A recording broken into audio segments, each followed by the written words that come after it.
Let's do it. Alrighty, here we go. My name is Marty Fox from WHITEFOX. Now, here's the deal.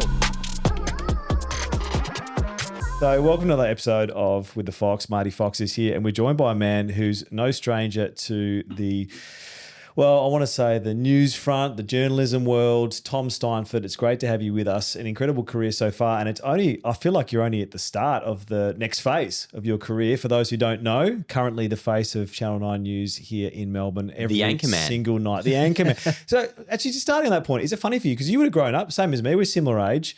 Wherever you are in Australia, you turn the news on, you used to, 6 o'clock every night. Well, I still do. I still watch the news. Well, exactly. But there was Brian Naylor or, Peter Hitchener. That's now you for this next generation. Is that funny for you? Yeah, it's kind of weird. I don't know. Sometimes I don't take myself very seriously. So sometimes I sort of see myself in that role and think, do people take me seriously? I don't know. But yeah, especially when I started out in the newsroom at 9, when your face was plastered on the wall there as one of the network stars. One of us went on to greatness. Well done. But, I think back to when I started there, that was like 20 years ago now. Yeah. And just... Is that 20 years with 9 or 20 years 20 in years reporting? with 9, yeah. Yeah, wow. And so, you used to walk in, and it was at the Bendigo Street in Richmond where they used to have all the stars up on the wall. It was such a great place to work. It was amazing. Like you could feel history oozing out of every wall. But I remember walking in there and it's being like, oh my God, I'm working at a TV station. And the newsreader back then was like the untouchable. But it was Hitch, and Hitch was you'd walk in and he's so friendly and so gregarious off camera. And I had the same experience as you, which is you'd walk into the makeup room and there's Eddie Maguire and there's Daryl Summers, and you're like, I'm just a kid. I don't know what I'm doing. This is pretty wild. And you've had that for 20 years. Yeah. And so, I don't know, but you do it for so long and go through all these different stages of your career that I guess once you get to this point, it kind of feels like the logical next step from what I was doing. Very comfortable. Yeah. And I remember the first time I had a news reading gig. When I started on Today's Show in 2019, the show had a massive upheaval and I became the newsreader on the Today Show. And at that point, I hadn't had a full-time gig like that before. I'd always been out on the road. And I remember being in that role being like, what am I doing here? Why have they hired me? But cool, let's give it a go. But not really feeling like I was perhaps ready for it. So what was more pressure, being on the Today Show, which is obviously in every state, or being the anchor for Victoria? They're really different shows. I mean, the one thing that you say off the top for Brekkie TV is that because you're waking up at 3:30 every day, everyone's neurotic. Like it's just that it's not a normal way to operate, that you get in and everyone's always a bit like, okay, where am I? What's going on? There's a lot of pressure, a lot of stress. It's 3.5 hours of live TV every day. It's pretty full on. Yes. But the big difference I think that I've found is that when I started on that, there was a lot of negative noise around that show at the time, and it just sort of pervades every part of your life. Yeah. And coming into what we're now doing with... and that negativity was Lisa and Carl. Was that what was happening? What had happened was it was actually Georgie and Carl the year before, and then that was the year that Carl was... given a holiday for a year. Yes. But he's come back fresher than ever. And look at the diplomatic. I love it. Jealous. But so it was Deb and Georgie hosting, Deb Knight and Georgie Gardner, and I was the newsreader. And look, let's be honest, didn't work. But it becomes itself, like these things become self-fulfilling after a while. Like once you get enough negative noise around something, it's on a death spiral. Yes. And that show became a death spiral with us on there. And so it just makes all your life stressful. Whereas coming and starting the role on 9 News here in Melbourne, that Alicia and I have known each other for years. And I don't know, it just felt right. And also you coming home because you're from Melbourne. Of course. But the thing is, like, if every TV boss, if they knew the magic dust to sprinkle on a show, great. They'd put it on everyone. And you just don't know if they're going to work. But from day one, Alicia and I have always got along well and have got along even better since we started working together on the desk. And Tony Jones comes along and throws a hand grenade every now and then, and we all just go, okay, here we go. But it works. But so you can feel it, because I was watching the news this week. I can't remember which night. And you can see it in your body language, like you guys, your mates, and like, how you lean in, and your body language has gotten a lot looser just because that relationship's just getting so much stronger and stronger. It's great to watch. And that's what I mean about it being a self-fulfilling prophecy. When there's positivity around something, all of a sudden you're like, oh, this is working, and you relax into it. And then all of a sudden, people realize that and the show works. And thankfully it does. Like people, our numbers, you hear a lot of negative noise around, traditional TV at the moment and the challenges facing that sector. We were up 14% year on year last year, and we're up year on year again this year. So people have seen what we're doing and are liking it. And that's, I don't know, it's really rewarding. Yeah. To have taken a punt, which they did, putting in a couple of relatively young newsreaders together and a pairing. It's always traditionally been a single reader in the Melbourne market.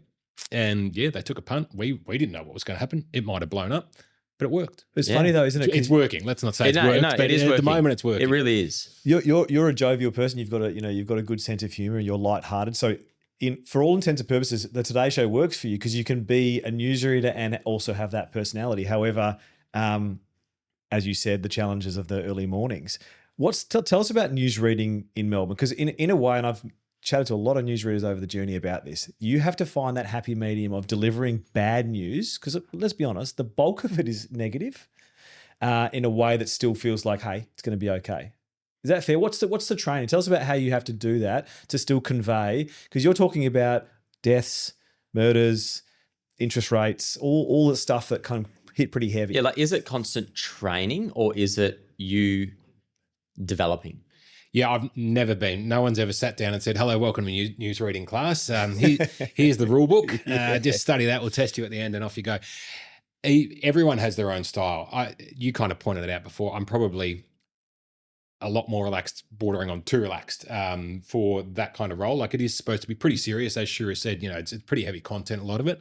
But I don't know, for me, my thing has always been, and I remember having a chat with someone early on and them saying, I find some people when they try and tell the news are a bit too serious. Like it's not relatable. And someone said to me early days that, I don't know, the best delivery is just like you've sat down at a table at the pub with your mate and you want to tell him what happened today. And so I was like, you would not believe what happened today. So 3K down there was a home invasion. They've jumped into the house. Not only have they come in while these people are sleeping, they've held a knife to them, took their cars, nicked off, and then they've gone a K down the road and broken into another house, done it again. And I just think when you can actually, I don't know, talk a bit more like a human, it kind of works. So I don't know. I think the way that I try to do it is a bit more relaxed and a bit more sort of personable. Like you're talking one-on-one, but you're talking to the entire state. Yeah, and like you try and not, lighthearted is the wrong word, but just that sort of, you're having a conversation as opposed to delivering a sermon, maybe might be the best way to describe it. And so you're 20 years in now. What was the very beginning? Where did you study? What was the road in? Because there's obviously a love for journalism, but then when you're in this position, it's less journalism and it's more, you're one of 9 stars. You're the one that's delivering the research that you would have done in the past. But then you've got 60 Minutes. Like, tell us through your journey. Yeah, so I grew up in Glen Waverley, youngest of 5 kids there. And you talk about a love of journalism. I actually had no idea what I wanted to do. Like it wasn't there's some long-held passion. But luckily enough, during year 11, when my parents were at their wits' end, they said, you've got to pick a career, mate. And so Jared Waitley went to my school, who a lot of people would know now. He's with SEN and does the footy commentary. And at the time, he was sort of a young up-and-coming reporter at Channel 10. And so we got in touch with Jared out of the blue and said, hey, would you mind if Tom came along and did a bit of work experience with you? So I went along, had no idea what I was doing. And I remember we were just going to footy training every day and, going, and I was like, you get paid to do this?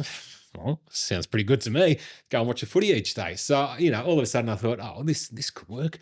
And, applied, luckily got into journalism at RMIT, and the whole way through the course, it's a really competitive industry, super competitive. And they would just basically say, you won't make it. You're probably not going to get a job. Let's be honest, kids. Like, good on you for coming in here and trying, but the majority of you will not end up working in the industry. And to be honest, they're true. Like that was true. Because when I look at our university class now, I'd say 95% of them are no longer journalists. So they were right. Yeah, but 95% of the population is now journalists, thanks to that's social true. media. That's true. But yeah, so I just sort of assumed all along that I wouldn't get a job and whatever. And lo and behold, I was pulling beers at a pub when I got a call from Win TV which is, for people that don't know, Channel 9 in the bush, basically, saying, do you want a job in Ballarat? Full-time reporter, 30 grand a year. And I was like, oh, I've made it. I have 30. What am I going to do with all this money? Based in Ballarat. Based in Ballarat. So I up stumps at 20 and moved to Ballarat, and sort of it's all flowed on from there. And how long did you stay in Ballarat? 2 years there, which were two of the most enjoyable years of my life. I had a ball. So, and why was it so fun?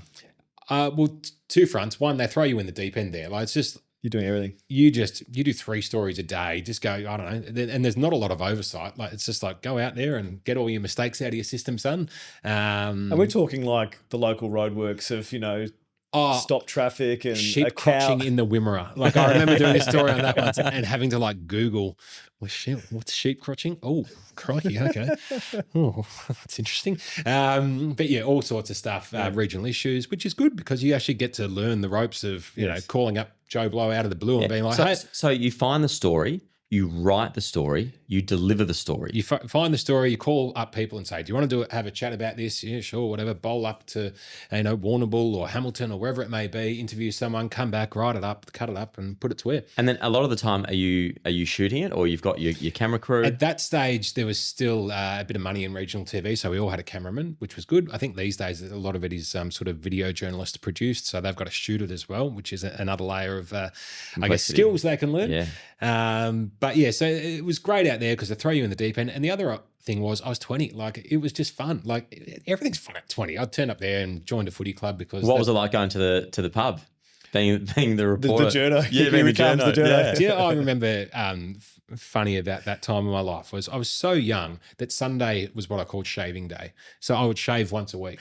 Sunday, have a shave, and that'd get me through to the next one. Like, that's how young I was. And you're just going out and everything's exciting. So then 22, you come back? Well, you may not know this, but Tom's from a pretty successful family. So 2 brothers played AFL. One sister played, correct me if I'm wrong, basketball for Australia. Yeah. And his other brother is a lung surgeon. So, and then the anchor man. man. Right, what are you doing? I remember in like high school, like sort of, I was stocky young lad in high school and just being like, oh, what am I doing? Like, there was a fair bit of pressure, but it's that kind of rising tide lifts all boats kind of thing, that there was that pressure of everyone else achieving, and sort of by osmosis, if you're surrounded by successful people, that it does sort of, I guess, lift your game to a certain extent. And but yeah, I did feel a fair bit of pressure. I didn't like it, to be honest, when I was young. Do your folks tune in and love it? Every night. Every night. Every night. They're absolutely my most loyal supporters, like daylight second. And Dad will text me. And I was sick last week, off work. And, every night Dad tunes in at 6:01 to see if I'm, back in business and that kind of thing. But yeah, some nights, the great, we had the premiere on the other week, Jacinta Allen, and, she was on at 6:05, and by 6:07 I had a message from Dad saying, great interview, you really pressed her hard, and that kind of thing. And sometimes it means a lot. But it's true, but sometimes I'm like, do you mean that? Like, you're just going through the motions, but they're so engaged and they love it and they care so much about it, which is great when you've got, 5 kids, and I was number 5, you might lose a bit of interest by then, but no, they're amazing in terms of their support no matter what. So 22, as Marty said, you've now worked in Ballarat. You come back, and Win or Channel 9 have said, now come to the big smoke. We've got a role for you. Is that right? Yeah, and stumped up there at Bendigo Street, and again thought, I don't know why I've got a job, but anyway. And what was the gig? Guess and run with it. So I was a reporter. But I was doing what was called chase shift, which is you're the first reporter in, so you just go out. Yeah, they send you to whatever happens overnight. Like, there's been a house fire. Yeah, so you're not like a shooting. The crime reporter. You're the one that is across multifaceted. Yeah, you're the bottom feeder, basically. Got you. Which is what I call the schlepper. The schlepper. I was the schlep. I was absolute schlepsity at that point. So, but I didn't care. At that age, whatever. Like, it's a gig. I'm working at Bendigo Street, Richmond, Channel 9. It's exciting. The home of TV. But I walked past Bert Newton in the car park and say good day, and it was all just a thrill at that point. But Alicia Loxley's probably there then. Clint Stanaway, yes, Ed and Woolley, some of the big names Ed and Woolley, yes. Chris Jones was probably Jonesy, yes, who's now at 7. Yeah. So it was a good crew of young journalists, though. When you look back at, so this is how sort of iconic it was then. They used to have what they call Millionaires Row, which was a row of desks in the old Bendigo Street one, which is where they used to have all their like good reporters. And then over time, a new lot came through, and we were all absolute young pups starting out at the same time. But as turned out to be pretty good. It was me, Alicia Loxley. It was Jackie Freegard then, now Jackie Felgate, yeah. of course, of 3AW and social media fame. Social media fame. Probably a lot more social media fame. And also Paul Kennedy, the ABC sports presenter. Yeah. So, yeah, we all sat in one row down the back there and have sort of kicked on to various things throughout our career. And then, yeah, you had Stanners and looking through the glass into the sports department. Christina Hearn was in there. So what's the thing that like people, I remember talking to someone like Jennifer Adams, who I'd worked with over the years. The thing she told me about the newsroom that people don't understand in terms of what gets fed in, you guys see a lot of stuff, some of it quite heavy that the public never sees. Like tell us about that, how the world of journalism works for you guys in the newsroom. Look, and it sort of evolves over time, but there's always, and this is what I come back to a little bit in terms of people saying, oh, the news industry is under pressure. There will always be news. There will always be political coups, car crashes, whatever it may be. So it's always about how you get that information and how you get it out to get that information out to people. So, back in those days, we used to have people just cold calling the newsroom a lot, saying, "Hey, I can see some fire on the hill. What's going on there?" And we go out and check it out. And these days, it's a lot more social media tip-offs and that kind of thing. And then you bowl up out there, and often, I've got to. I remember getting to a car crash once. We were there before emergency service. We just happened to be in the area. And someone had called the newsroom and said, there's been a terrible crash. And we were around the corner. So the chief of staff calls, says, go down there. And we got there and it's like, I don't know. I kind of don't know what to do. I'm before first responders. Like I can see, this person's not going to make it. Yeah. Things you don't want to see kind of thing. And so, yeah. So what happened? Well, it's just they were no longer with us. Oh no! Yeah, and you're just like, I don't know. You want to be useful, but what do you do in that situation? How do you speak on camera after something like that? Well, you just got to put your big boy pants on it and get on with it, kind of thing. I've seen some shocking things over the years, and it sounds a bit cold, but I'm not paid to be emotional. I'm not paid to. Well, you're desensitized with that information. You do to a certain extent, yeah, and they're much better about it. Like I remember back then, it was like, yeah, good on you, mate. It's part of the job. Get on with it.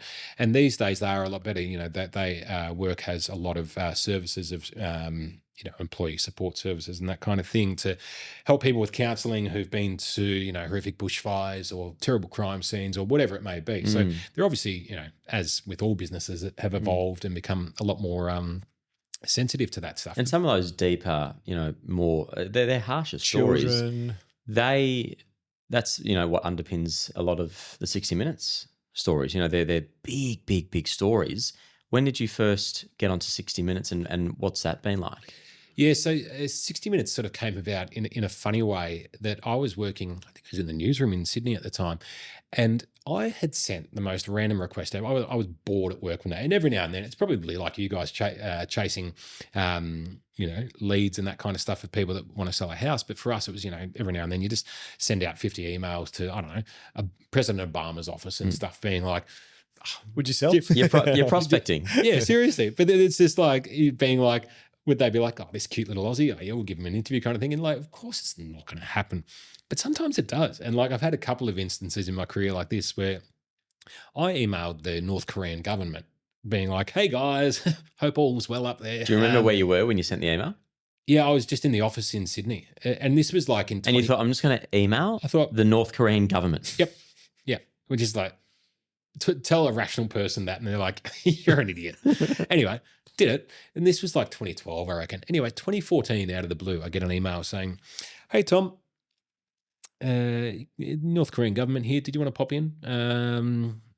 You just wire us some money and off we go. Come on in, meet us in Beijing on this date and we'll fly you over.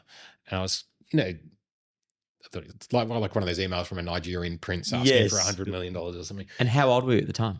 So 2015, I would have been 31. 31.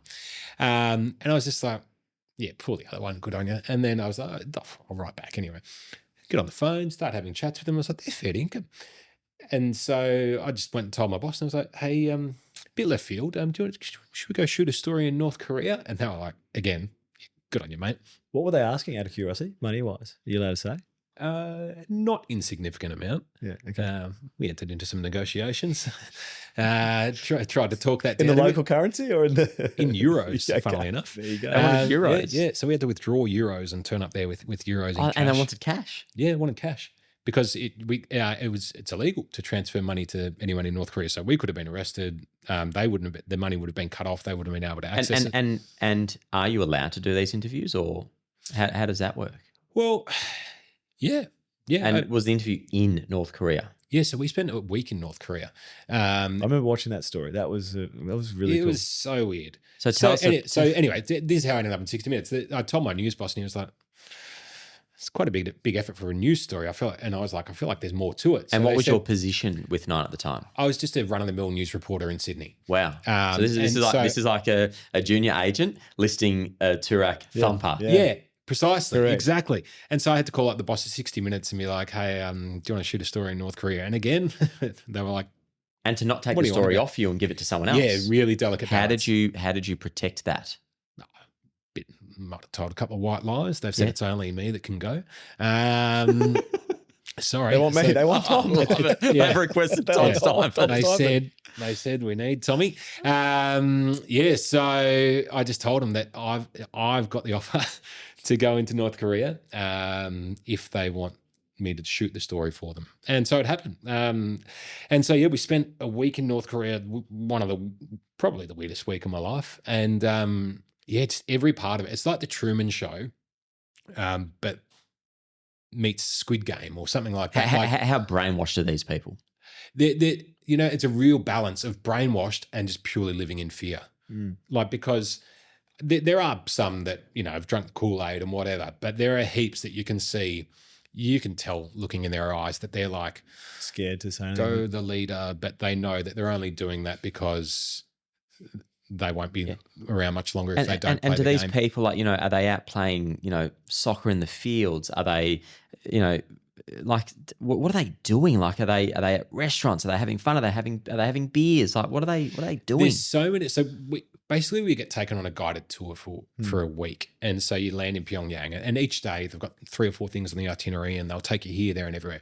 And so, you'll go to a restaurant and, look over there, there's families having abundant meals, and they're all playing along of, ha, the country is great, haha.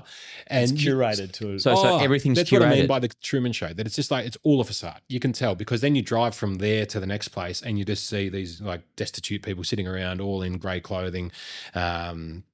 It's miserable. So it's so miserable. No happiness. No. And like the kids are happy. They're running around playing soccer, whatever. They don't know any different. But the adults, you can see just this dreariness of life. So it's a prison without walls.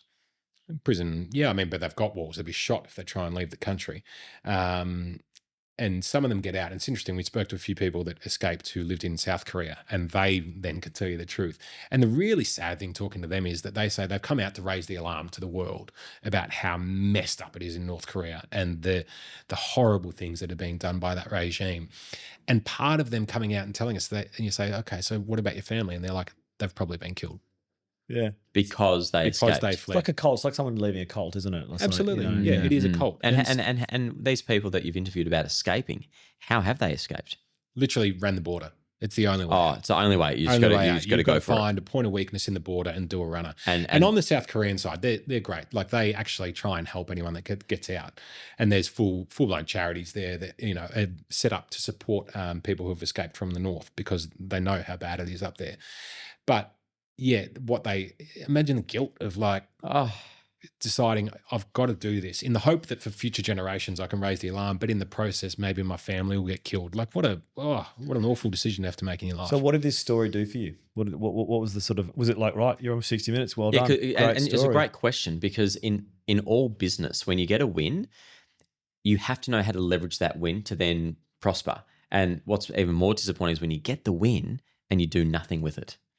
So what did you do? Yeah, it was around the same time that I became our Europe correspondent. So I moved to London and sort of covered all the sort of big events over there. How many years in London? It was about 2.5 in London with a bit of time in the US as well. Amazing time.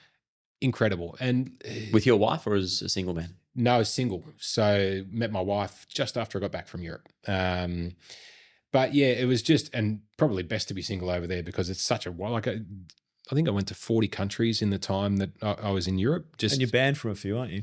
Yeah, fair few. Yeah, I'm running out of. You know what my problem is? I'm running out of options to get to Europe these days because I can't go through Thailand. I can't go through China. I can't go through the UAE. So basically, Singapore and Qatar are my only two stop-off options. So you're banned from those countries? Some I'm banned from, and some I don't want to find out if I'm banned from. But I know that their government hates me.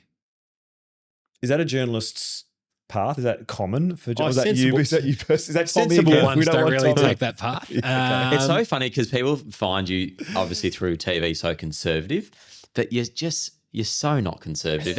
Even on the pickle court, he's got lip. Yeah. You know what I mean? Yeah. Absolutely. A lot of fucking. Yeah. I don't want to put up with your nonsense. So you can mate. imagine him at an airport checkpoint. Can you imagine if someone pulls him up? Yeah, like definitely don't want to go through Thailand. We really offended their king. Yeah, that's right. That's right. Yeah. And why not Dubai? Dubai. I wrote a book actually and did a series of stories for 60 Minutes on the ruler of Dubai, Sheikh Mohammed. That was released 2 years ago. That book? Yeah, a couple of years ago. Yes. And so he's got a fairly checkered story regarding what he's done to his family, particularly one of his daughters. Yes. I actually watched that. Yeah, so they're not big fans. But anyway, There's no fatwas though. Or was there a fatwa on you? Oh, probably. Yeah. And the funny thing is, I look at it now, like, you know, life's all about different phases. And I did this when I was young and single and, you know, it's kind of all on your own shoulders. And would I do these stories now as a married father of 2 kids? Probably not. No, Yeah. because I'm thinking about that story and it was a pretty heavy story. And you're going after probably the most powerful person or one of the most powerful people in the world. But was there ever fear like, well, it's not that hard for him to actually get to you if he wanted? Yeah, I've had anxiety over the years. Like you wake up at 3 a.m. and you're like, maybe I shouldn't have done that. Am I the next Khashoggi or whatever his name was? Yeah. No, but seriously. Yeah, like, no. And that's a great one to reference because these guys don't muck around. No. Like, Wait, say that again. What were you So referencing? Khashoggi was he Saudi Arabian? Saudi Arabian journalist Jamal Khashoggi. who and got basically cut to pieces. literally, I don't know whether you remember, the Saudi government, he'd been relatively critical, but not like crazy. But he was a Saudi journalist and they lulled him into this, the ruler allegedly wanted him dead. So they lulled him into this trap where he had to go to the Saudi embassy in Turkey. They got him there, suffocated him, chopped him up into Dismembered him, pieces, and then put him in a barbecue. And then Yeah, you're definitely not coming to the White Fox Dubai launch. I haven't upset the Saudis, I don't think. So Across the border. Yeah. So that's what I mean in terms of like sometimes you think, what are they going to do? Who cares? They don't care about a journalist. And then you see that and you're like, yeah, okay, no. that's why I always thought it was very brave of people like Louis Theroux, for example, who would go to, you know, the Ku Klux Klan and talk to them about what they do, or, you know, white nationalists and stuff. It is a brave choice of career because there is some risk in it. Yeah, Definitely. and even with like going to North Korea again, like we were monitored the whole time we were there, and like they've killed. His name escapes me. The American man who also got knocked off by the North Koreans, and So you were still fearful for that week. That week, I was absolutely sweating bullets the whole time. I remember taking off out of Pyongyang to fly back to Beijing and just being like, You We did made it. it. oh, We thank made it. God. Yeah. But when we were there, like one day, every day we go out filming and we're staying in this bizarre hotel, 45-story hotel. We were the only people in it. And they're like, okay, this is weird to start with. But then we're like, they're probably monitoring us. And one day we go out to film and just the cameraman and I were like, take note of where the zips are on your suitcase. And go out, film, come back at the end of the day. And come back, the zips were all in a different position. Oh. So like they literally were going into our rooms every day, opening our suitcases, going through all our belongings to keep tabs on what we were doing, what we were filming, and that kind of stuff. So you're like, they're not mucking about. Like if we put a foot out of line here, we're in serious You're trouble. toast. And so again, like it's that idea at the time, it's a bit of a thrill, and you're like, what a great story. And similar to like when we went to Ukraine at the time, you don't think about it. You're like, what a great story to go and hear the war's breaking out. We're going to chat to the president. So you were in the Ukraine as the war's kicking off. Yeah, 2 or 3 weeks into the war, we went over there to interview Zelensky. And same deal, that I look back on it now, I'm like, what the hell did you do that for, you idiot? But And that's with 2 kids. we had one kid One. at that stage. We had a 3-month-old at home. Like, what was I doing? But at the time, it was an amazing story. It was the biggest story in the world.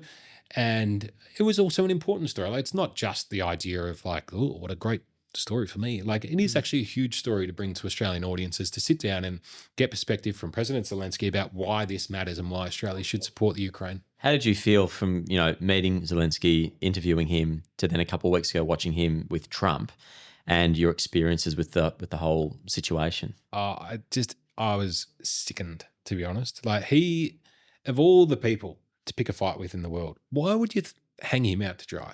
Like, it was just disgusting. And I know that I'm sure it's part of a bigger just negotiation, and this was their tactic. Like, they clearly brought him in there to make an example of him. But when we interviewed him, like, there's not many people that I've interviewed where afterwards I've just gone, wow. Like, he's just Captain Charisma. He comes in and you can see why the country has rallied behind him, because he just, I don't know, he talks and you sit there and go, you know what, you're right. You're right. You could sell sand to the Egyptians. Like, just absolutely, he speaks and I'm like, I agree. And it's not just, he's not just selling him nonsense. Like, it's a great, powerful story of a country getting bullied and against all odds, standing together, these people, and saying, no, we're not going to let you bully us. This is our land, our country, our people. And so to then see the disrespect he was shown in the White House, I don't know, and then you cozy up to Putin. You got a first-hand look at that, though, because you were in America during the first campaign trail for Donald Trump, and you said that you saw what others didn't, because we all saw it as a joke. Oh, yeah, come on, here we go. This apprentice, the TV stars, if he's going to be president. Well, what did you see? And you would attract him from no one thought it was going to happen. No one, but he was there. So you must have thought it could happen, and it did. Well, I remember going there thinking it wasn't going to happen, but this is going to be a laugh, isn't it? Like, we're all coming along for the ride, and let's go see how Donald goes on the campaign trail. But no one's actually going to vote for him, are they? Like, how stupid. And then you get there, and we would go to, so 2016, it was Donald versus Hillary Clinton. And so I spent the last 3 weeks of the campaign there, and you'd spend a few days with Hillary. And was this with 60 Minutes, or was this was with 9 News at the time? So I was just a correspondent on the campaign trail with them, and fascinating. Like, people sometimes will describe journalism as the first draft of history, and this felt like history. Like, it was one of those few stories where I was traveling around going, I'm watching history unfold. Like, it was so cool, just from a journalistic nerd sense of being like, wow, this is amazing. So the guy that didn't want to be a journalist ended up becoming a journalistic nerd. Yeah, really nerded out on that one. But so we're traveling around with Hillary, and you go to some of her campaign events, and there'd be a couple of thousand people there, and it was nice and whatever. And then you go to Donald Trump's campaign events, and there'd be 15,000 people there and going nuts, like a party. Yeah, but like more of an evangelical event than a party. Like, they were just like, hallelujah, whatever you say, the Savior has arrived. And it was palpable, like the passion that was coming through that. And did you find yourself getting caught into it? No, but it's easy watching, and I think people need to sort of keep this in mind when you watch coverage of US politics, is that most of it comes out of Washington, New York, or Los Angeles, and they are very progressive cities. And so they do tend to have a progressive slant in terms of the way that they analyze, what voting demographics want. I don't want to get too deep into sort of politics, nuffy stuff for people, but like, you don't get perhaps the full picture from some of those people. And so traveling with Trump, we were going to, your Wisconsins, your North Carolinas, your Ohios, the places that don't really get a lot of mainstream coverage on big outlets. And it was fascinating to see what actually matters to people in these smaller areas and how they felt completely left behind by the system. And so a lot of Trump's, support is in a way a protest vote of people who are like, They've had enough. I can see all these elites having a great time. Good, half their luck. What about me? My life's gone backwards. Which is ironic because the elite is the one that they're voting for, which is hilarious. Yes, of course. The ultimate irony. But when you got nothing, you got nothing to lose. Totally. And so this is where a lot of these people that we encountered in 2016 were, that they were like, Hillary Clinton's part of the elite system. I've gone that way for years. We've seen Bill, yeah. I've played the game. Yeah. I've seen how it ends. I don't like it. What have I got to lose? He might be crazy. He might say some offensive things about women. Who knows? Let's find out. And that was sort of the basis of our coverage in there. It was like, no, guys, this is a real thing. Like, people are loving him here, and they will take this option because they are so repulsed by everything else in the political system that maybe an outsider is what they need. And so, yeah, I just remember in those days. And because he was so familiar to them, because they'd watched him for so long. And he's a salesman. Like, he's a good marketer. He tells people, he knows what people want, and he knows how to tell them that he'll fix it. And so, you know, in the days leading up to the election, while I still think a lot of people around the world in 2016 were like, no one's going to vote for him. We're like, no, guys, this is a thing, and it's every chance of happening. And as history shows. And how long did that take for you to then see that he was probably going to win? I still didn't really believe it until it happened on the night, but I do think on that day, I thought it was a 50-50 toss of the coin. So what did change from that point on is he kind of coined the fake news, and that whole thing, that's now changed the entire journalist game. And I would say that apart from real estate agents, to be honest with you, the least trust people now are journalists, in all seriousness. So from your point of view, how do you look at journalism now? Because I made a joke before about everyone being journalists, but that's the truth now. And we look at news sites on websites and stuff that have misspelled, headings, and this is not what you started at a time when, The Age, the Sydney Morning Herald, they were like banner heads. You respected and you loved them. People have distrust of them now, and CNN and NBC and whatever else. The game has changed. How do you see it from your point of view? The trust of what you say. And that's such an interesting question, and certainly one of the biggest challenges that our industry faces going forward, because back then you either watched 7 or 9 News or you read the paper, and that was kind of it. You didn't have other options. And you believe everything. Yeah. Yep. And these days you have 1,000 different ways you can get the news from God knows who. And so the challenge we face now, I guess, is trying to give ourselves a point of difference. And I mean, there's a few ways that I would sort of show that like a 9 News is actually where you want to be getting your news. Because one, I mean, there's a track record of just telling the stories that as they are, and exactly accuracy. I remember there was a little while there where there was this race to be first with the news. And I think that's thankfully peeled back a little bit.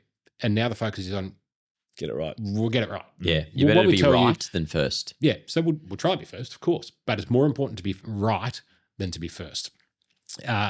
But second, some people are out there starting up media outlets, having a go. Good for them. But there's a lot of people that don't give a shit about facts. They're just out there to try and make a name and spin a bit of excitement and a bit of controversy.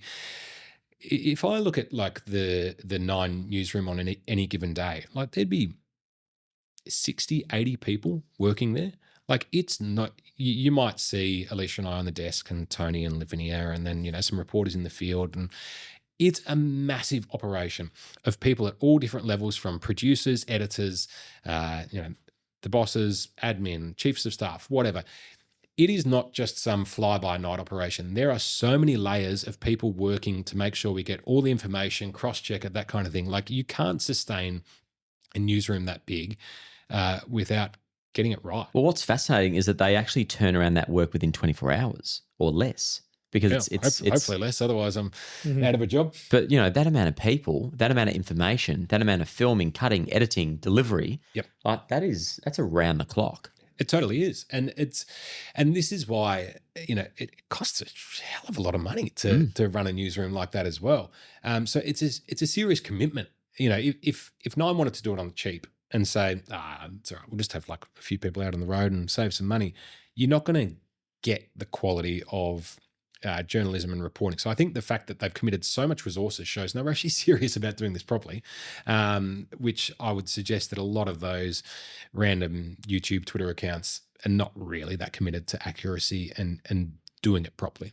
Have you caught much feedback out in the public from people being like, you lied the story about COVID or whatever? Like, is there a bit of that? Yeah, you do cop a bit. I mean, funnily, the most abuse I've ever copped was probably on the campaign trail with Donald Trump. Literally having people just screaming in our faces, spitting at us, that kind of stuff. Yes. Wow. And you're like, every time I'd say, how many 9 News Australia stories have you watched? Because if you Over have, here in Ohio. Is it worse than? tip of the hat for your commitment. But what about when you're walking down the street and then the Channel 7 anchor walks on the other side of the street? What's that like? Yeah, it's like Anchorman. Yeah, just drop the shoulder. No, I haven't seen Mitch out on the road actually. Yeah, look, you do have some people that don't like you, but like I'm sure there's some people that don't like you. It's one of the parts of doing our job is you've got to get used to the fact when You're going to have thick skin. when your profile grows, there will always be people that don't like you. It's AFL footballers. Like, I'm sure Nick Dacos walks down the street. I'm not comparing myself to Nick Dacos, but Nick Dacos walks down the street and there'd be 80% of people would say, Nick, you're legend. And there's 20 people that say, boo, you shit, and whatever. Like, it's just part and parcel of having a bigger profile in the game is that there will be people that hate you. I And like how you didn't say Carl or Paddy Steinfort. no one recognises them, mate. Mate, you've covered some of the biggest stories in modern history, I would say. Let's go through a couple of them and just rank where they sit for you, because you were Michael Jackson death trial, Oscar Pistorius trial, which is a massive one. Obviously some natural disasters, earthquakes, Japan, obviously Donald Trump. Where do you rank the sort of stories? North Korea's got to be up there, but where do you rank some of these stories you've told? It's funny, in terms of ranking, like the biggest stories, look, I still think going to Ukraine during the war was probably the biggest or the wildest, certainly, just in terms of like all day hearing air raid sirens and just thinking. How close did any of those explosions come to you? Well, I remember we would go out and film the following morning. You could see places that have been hit overnight, still smouldering and that kind of thing. And one of the silly things I look back on now and think, what on earth were we doing? Nine sent over, to their credit, sent us with a former SAS soldier to make sure that we were safe on the ground. Full-time bodyguard. Full-time bodyguard who would also be, checking security updates and making sure. And I was like, guys, the biggest threat to us is a missile strike. What's he going to do? Like stand there and put his hands up and like try and block the missile. Like if a missile comes, we're cooked, no matter what. So yeah, just looking back on that and thinking, I mean, it's pretty. What was the conversation like with your wife before flying? She was amazing, to be honest. I remember calling her and being like, "Oh, she says no, don't go. Just don't go." Like simple. That's voice of reason.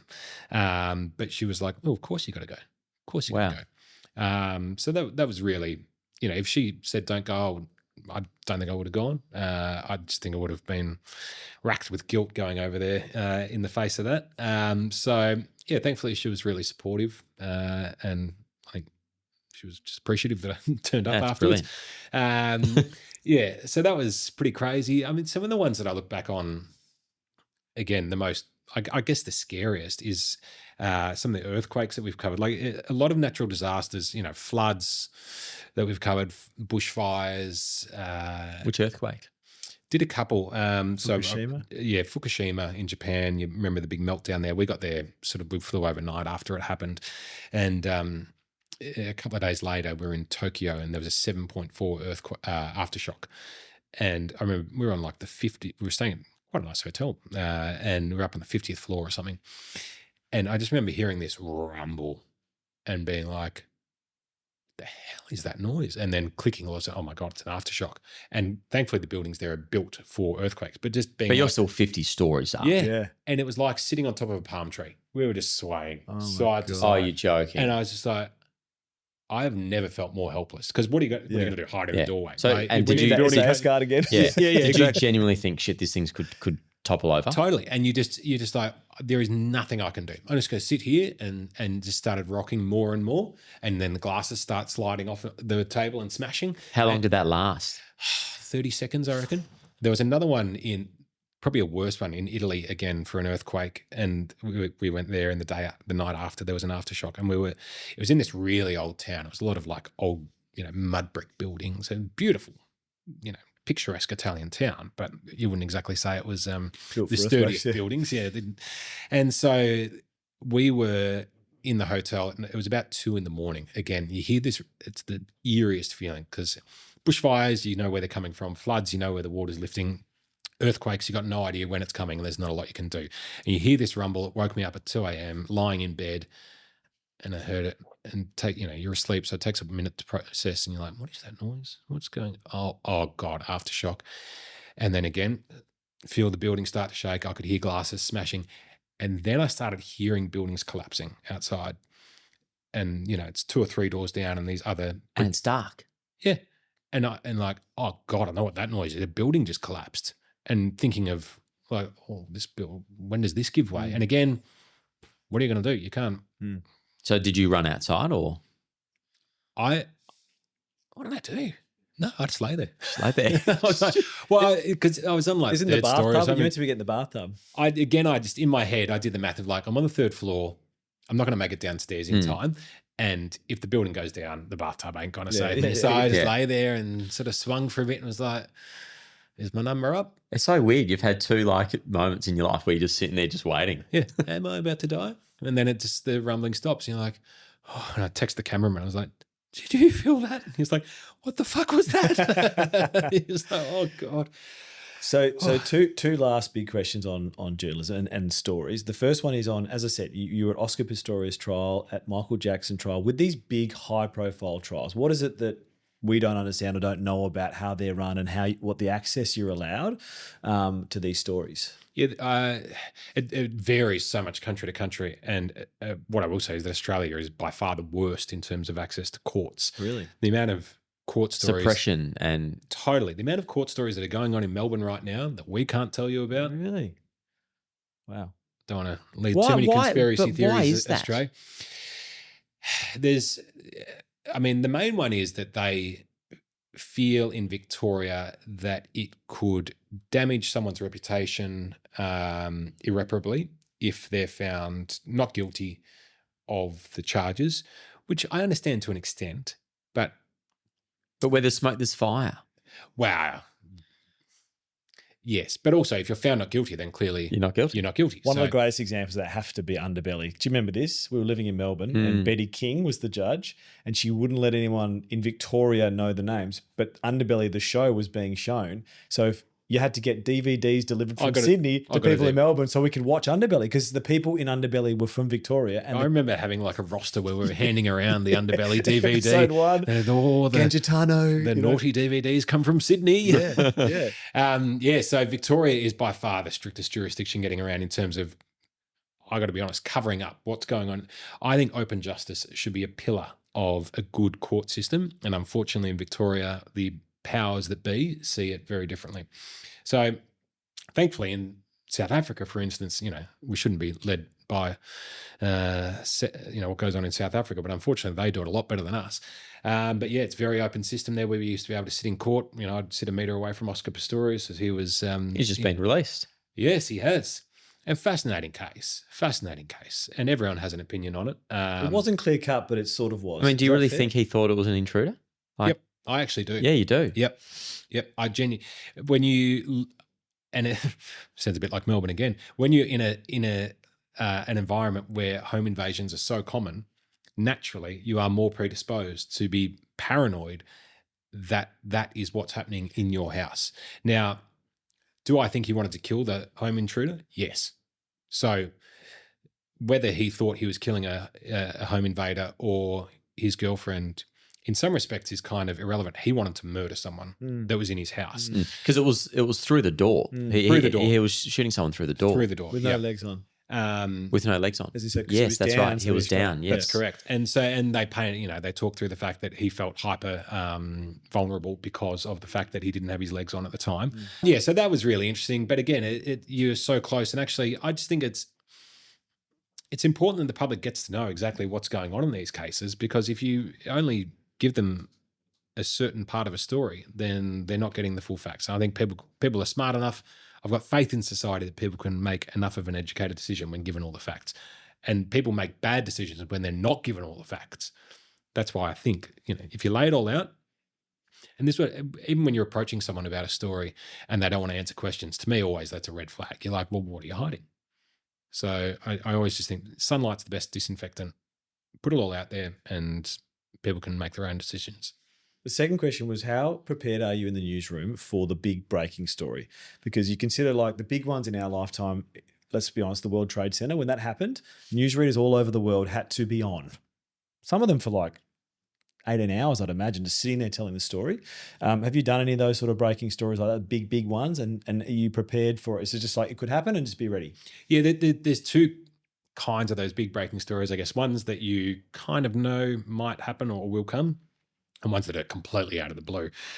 And so when I talk about the stories that you know might come, so for instance, a really bad bushfire day when you've been warned about it. So I guess you kind of have a day or two to prepare. And then, everyone's on alert for, a big fire might break out. And another example is, I'd say, the Queen dying. I'll be honest, we'd been preparing for that for 20 years. In the newsroom, there's a folder of obituaries on standby, and you don't really want to ever end up on that. But that means you're not far from kicking the bucket, and there are stories ready to go for. So for the Queen's. In the Queen's case, we had days of coverage lined up, ready to go. So when she died, I ended up co-hosting the coverage out of Sydney there for days afterwards about that. So for that one, we kind of knew it was coming, but there are other stories that come out of the blue, like you said, of terror attacks or whatever that you could never prepare for.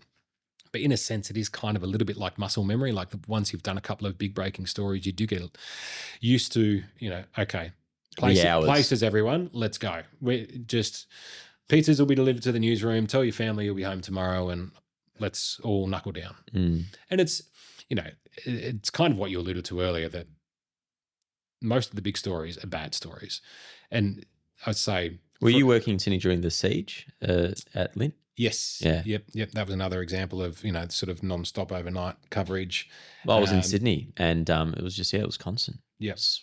Yep, I was in Paris when the Paris terror attacks happened. Those kind of, like, I just remember though, I was sleeping maybe 3 hours a day for 2 weeks. Yeah. Just non-stop. Adrenaline can do a lot of things they're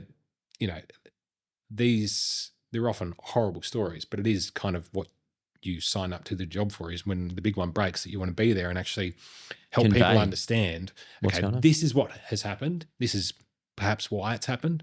This is what it means for you, and what it means for the world at large. So here's one, because all three of us have young children. Personally, at the moment, with my oldest being 8 and then 5, and similar to Marty, and I think you're a little bit younger, but still, I shield them a bit from the news, if I'm honest, because of that negativity. If on the radio, it's like, let's turn this off. A man was killed today in a house fire, in a bushfire, because I know it's the home invasions. Home invasions. I try and make sure the kids never see it, because it's nearly every second night. What's your discussion with your kids? Do you talk? I mean, I know they're very young, but like.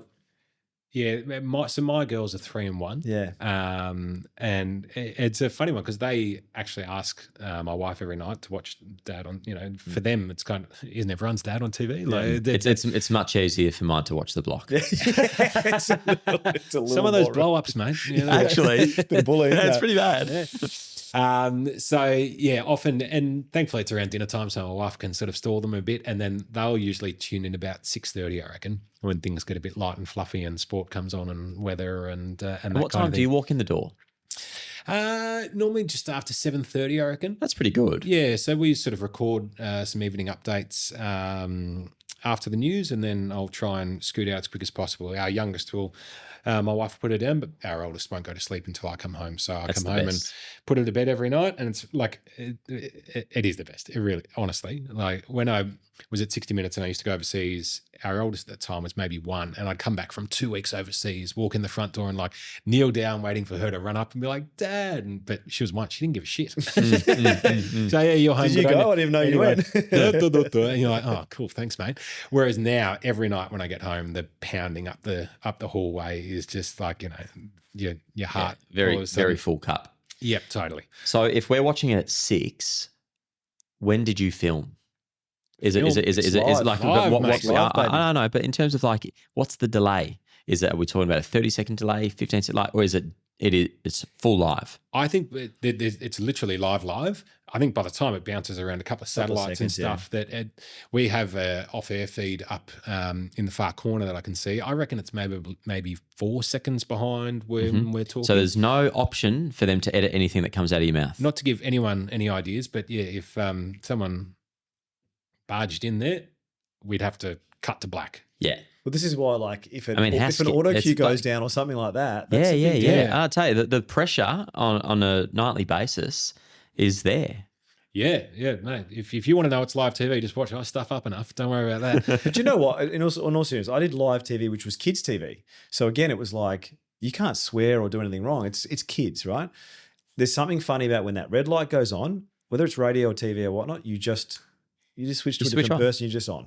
Yeah. And I think that's part of it. And it's more exciting that way as well. It's so much fun. It's kind of the one thing I loved working at 60 Minutes, but I came there from the Today Show and news prior. And some of the best fun you'll have in TV is live TV. Like it just, again, adrenaline, all of a sudden. Anything can happen. The eyes widen a bit and you're like, okay, here we go. And I used to find when I did Today Show. It's probably what your siblings get from playing sports. That same adrenaline. Totally. Yeah. Or your surgeon sibling as well. It's you're all adrenaline junkies. Better than heroin, I guess. So we'll go with that. But like when I was doing Today Show and you'd be on air, it's live TV, 3.5 hours of live TV every single day. So 5:30 to 9 a.m. And you come off air and I genuinely would fall asleep.